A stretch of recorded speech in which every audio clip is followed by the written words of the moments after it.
बच्चों, आज हम आपको भारतीय अर्थव्यवस्था के बारे में जानकारी देंगे, जो कि पार्ट सेकंड में ही आता है बीए प्रथम वर्ष में, और इसके बारे में हम आपको जानकारी देंगे। भारतीय अर्थव्यवस्था एक ऐसी अर्थव्यवस्था है जिसके बारे में विभिन्न प्रकार के मत विभिन्न अर्थशास्त्रियों के द्वारा दिए जाते हैं। इसके बारे में अलग अलग विचार प्रस्तुत किए जाते हैं। हाल फिलहाल ये महामारी के समय में इसके एक अलग ही अर्थ बदल चुके हैं, लेकिन फिर भी हम इसके बारे में वर्तमान परिदृश्य एक अलग प्रकार का हो गया। इसकी हम चर्चा आपसे बाद में करेंगे, लेकिन शुरू में हम आपसे इसकी मुख्य जानकारी आपको दे दें, क्योंकि भारतीय अर्थव्यवस्था किस प्रकार की है, इसमें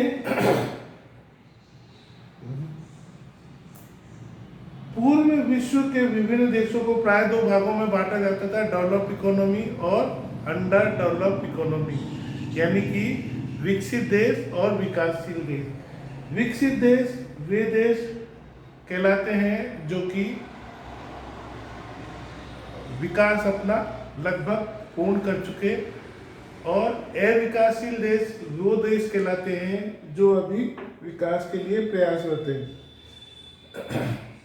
आज भी विश्व व्यापार संगठन इस वर्गीकरण को मानता नहीं है, लेकिन अमेरिका के राष्ट्रपति डोनाल्ड ट्रंप इसको नहीं मानते। ये जो वर्गीकरण किया गया है WHO के द्वारा किया गया है, लेकिन इसको राष्ट्रपति डोनाल्ड ट्रंप, जो कि पूर्व राष्ट्रपति थे, वर्तमान में नहीं है, उन्होंने इसको नहीं माना। लेकिन विश्व बैंक के द्वारा देशों के नए वर्गीकृत उन्हें प्रति व्यक्ति आय के आधार पर 4 समूहों में बांटा है। 2016 में कम आय वाले देश, जिसकी $1005 से कम इनकम है, नीची मध्यम आय वाले देश $1006 से $3955 के बीच में, ऊपरी मध्यम आय वाले देश $3956 से $12,235 तक, ऊंची आय वाले देश जो $12,235 से ऊपर के हैं। निजी गुणांक जिनका 2005-13 की अवधि में 33.6% रहा। इस प्रकार से ये वर्गीकरण किया गया है।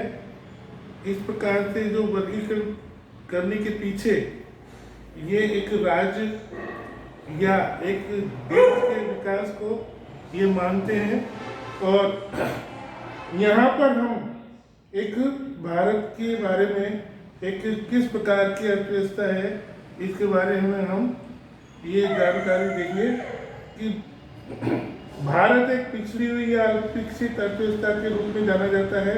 इसकी क्या क्या विशेषता हैं, अर्थात ये किन विशेषताओं के आधार पर हम कह सकते हैं कि भारत एक पिछड़ा देश है। तो इसके बारे में हम, यहाँ की प्रति व्यक्ति नीची आय है, प्रति व्यक्ति नीची आय कितनी है, यहाँ पर 2014 में प्रति व्यक्ति आय सकल राष्ट्रीय उत्पत्ति की $1570 थी। इस प्रकार ये प्रति व्यक्ति आय का पैमाना है, इससे हम राष्ट्रीय आय को मान सकते हैं, और ये कह सकते हैं कि प्रति व्यक्ति नीची आय होना एक अल्प विकसित देश की विशेषता है। देश में धन व आय के वितरण में भारी असमानता है। देश में धन और आय के वितरण में भारी असमानता है, यानी कि व्यक्ति की आय विभिन्न प्रकार की है। इसके बाद हम ये मानते हैं कि भारत एक कृषि प्रधान देश है, जो कि कृषि प्रधान होने के साथ साथ इसमें कृषि के क्षेत्र में भी विभिन्नताएं पाई जाती है, लेकिन इसका अभी भी एक कृषि प्रधान देश होने के साथ ही यहाँ पर विभिन्न प्रकार की जो असमानताएं देखने को मिलती है।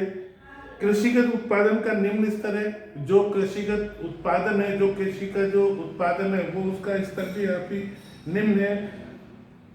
उसके बाद जनाधिक्य की स्थिति है, जनसंख्या की मात्रा यहाँ पर अधिक है, यहाँ पे जनसंख्या अधिक होने के कारण ये जनाधिक्य देश कहलाता है।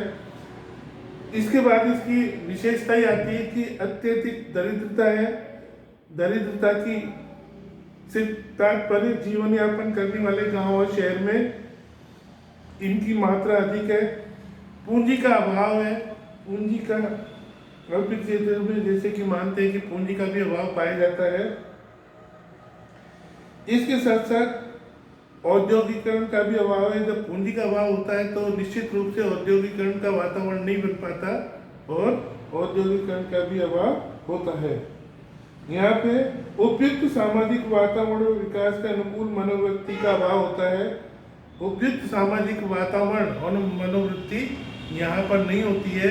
किसी प्रकार की सामाजिक वातावरण उपयुक्त रूप से विकास के लिए नहीं होता है, सामाजिक रूप से विकसित नहीं हो पाता। आर्थिक कुचक्रों का जोर, यहाँ पर जो गरीबी के दुष्चक्र है, force of vices circle of poverty, economic vices circle of poverty, ये गरीबी लोग जो है वो कहते हैं कि गरीब लोग के उसके बारे में कहा जाता है कि प्रोफेसर नरसिंह ने कहा था कि गरीब हमेशा गरीब रहता है क्योंकि वो गरीब है। उसके पास आर्थिक कुचक्र पाए जाते हैं, ये गरीबी के दुष्चक्र उसको आगे नहीं बढ़ने देते।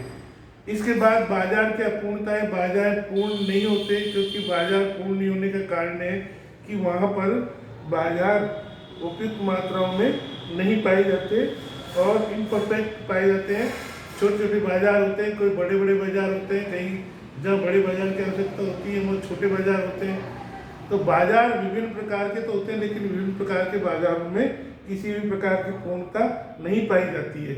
इस प्रकार से भारत एक विकासशील देश, विकसित तो नहीं कह सकते, हमें इसे विकासशील राष्ट्र की श्रेणी में हम मान सकते हैं। अब हम ये मान के चले कि भारतीय अर्थव्यवस्था एक विकासशील देश है, तो इसके बारे में हम नेक्स्ट आपको बताएंगे। That's all.